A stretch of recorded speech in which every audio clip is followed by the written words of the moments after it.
আপোষ করে না এমন কোন নেত্রী আছে? সেই নেত্রী খালেদা জিয়া, তারেক খালেদা জিয়া, খালেদা জিয়া। এই সবাই হাত উঁচু করে জানিয়ে দেন, সবাই মার্কা কি আছে? এই আপোষ করে আমি মার্কা আছে, সেই মার্কা আরেকটি ভোট দিবেন ভাই কিসে? ভোট দিবেন ভাই কিসে?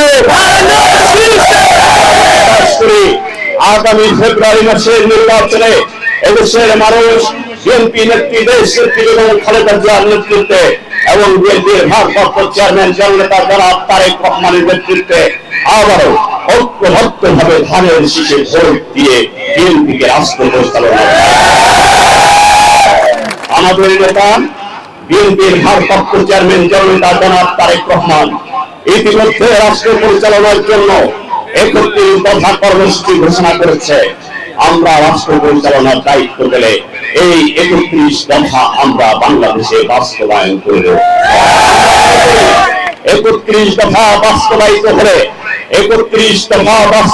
হলে এদেশের মানুষ তার গণতান্ত্রিক অধিকার পূর্ণভাবে ভোগ করতে পারবে, মানুষ স্বনির্ভর বাংলাদেশের মুখ দেখতে পারবে।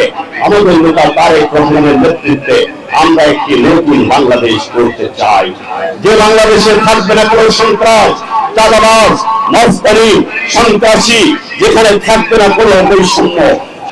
আমি কারিগঞ্জের ছেলে, আপনাদের চোখের সামনে আমার জন্ম হয়েছে। আমি ছোটবেলা থেকে এই কালীগঞ্জে বেড়ে উঠেছি। আমি যখন এই স্কুলের ছাত্র ছিলাম, তার আগে আমি ফয়লা প্রাইমারি স্কুলের ছাত্র ছিলাম।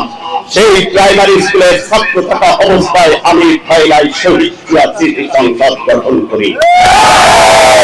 তখন আমি কেবল ক্লাস 5 এর ছাত্র। আমি শহীদ জিয়া স্মৃতি সংসদ গঠন করে সেখানে আমি খেলার আয়োজন করি, ক্রিকেট খেলা।